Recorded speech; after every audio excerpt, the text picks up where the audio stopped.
Rugby with pads? I don't think so.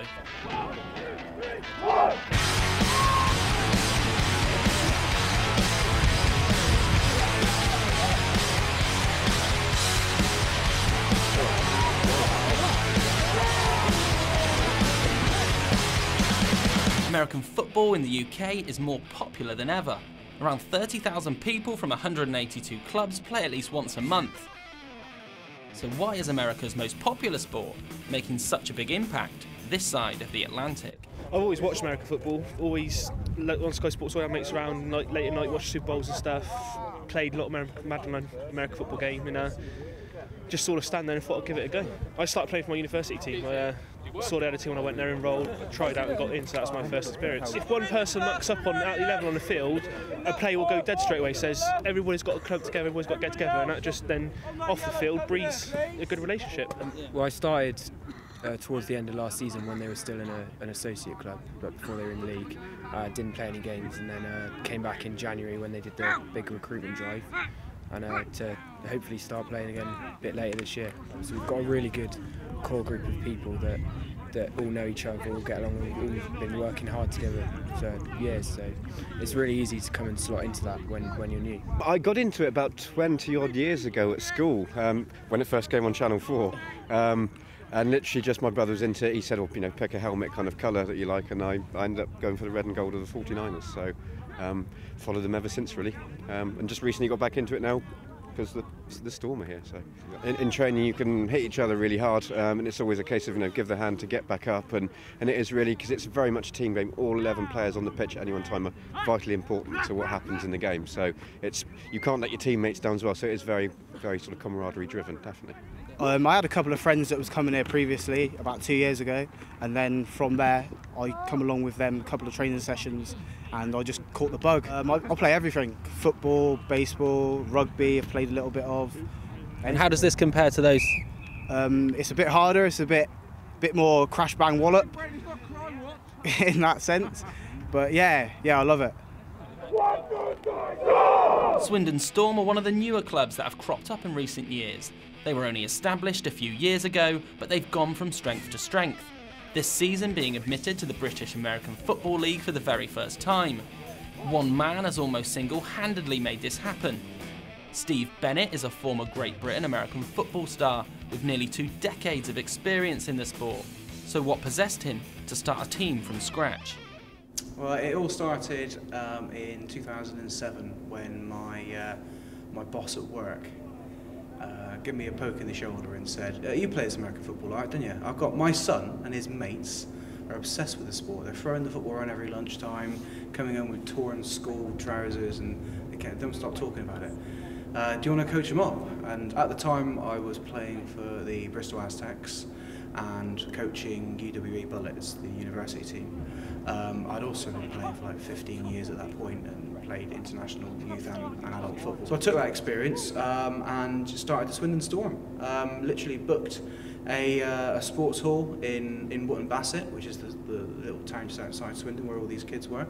Put a couple of posters up in the community centre and in the local gym and at the school. Had 30 kids turn up on the first session, all crazy for the sport, throwing the football around. We had loads of fun, and it's just gone from there, basically. Steve has been instrumental in ensuring Swindon Storm are the team they are today.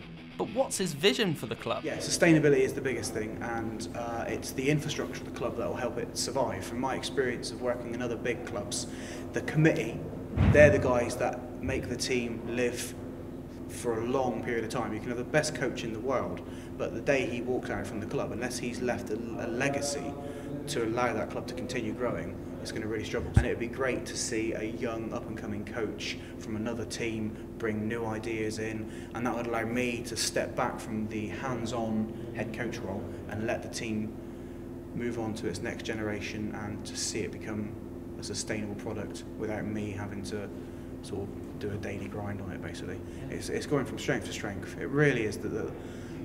I'm so excited because every training session we're getting better. The guys are listening to what I'm saying.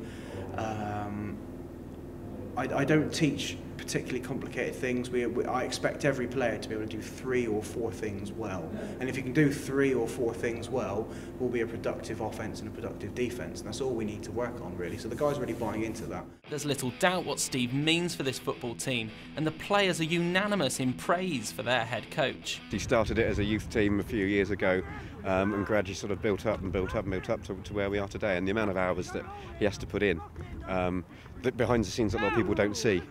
Certainly sort of the admin and getting us into the league and prep and planning. Every training session's planned to to the nth degree, with everything in mind. So Steve's massive. He proved last week his knowledge against Bournemouth. He ran a scout D here and we were running it so when we went into the game, and it was spot on. If without his knowledge we wouldn't be anywhere near where we are now. We wouldn't be in the leagues and we wouldn't have a chance at any of the games.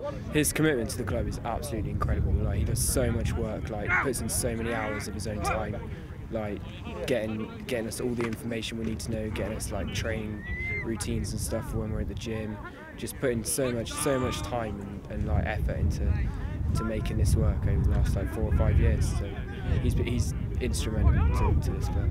The amount of hours that he puts into this team is just unbelievable. It's like, if he could, he'd be out here every night with us. His missus won't let him, but yeah, he is one of the ones that lives and breathes it. Like he bleeds football through and through. Like, if he could play now, he would be. Like, I've seen him come to training and just have a helmet on, no pads or nothing, and tackle people. Like, you don't want to have a Steve Bennett tackle put on you, trust me. It's one of the worst feelings in the world. So what kind of attributes do you need to play the game?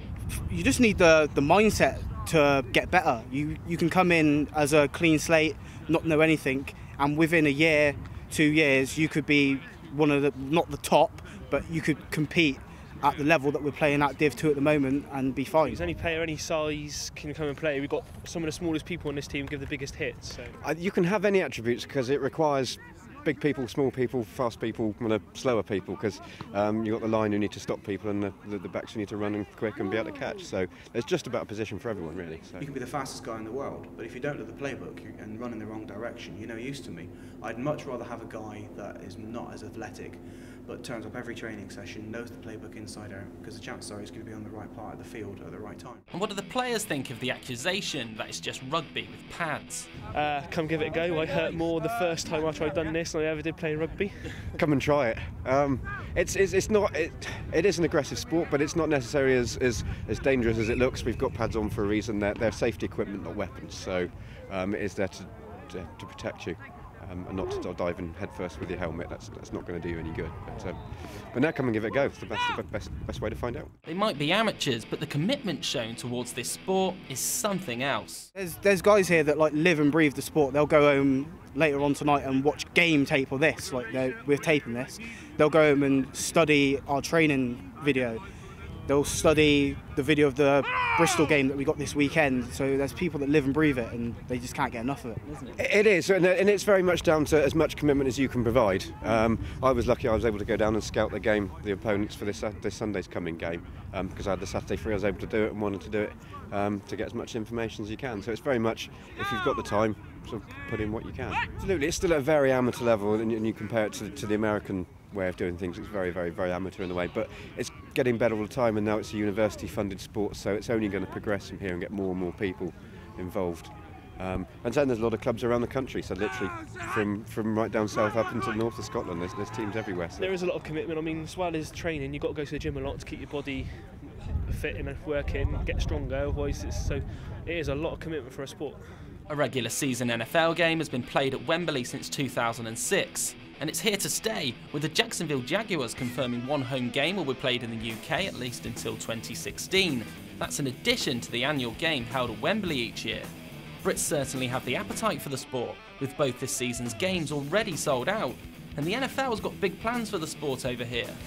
Viewing figures have risen by a staggering 154% since 2006, and there's even been talk of a franchise being established here.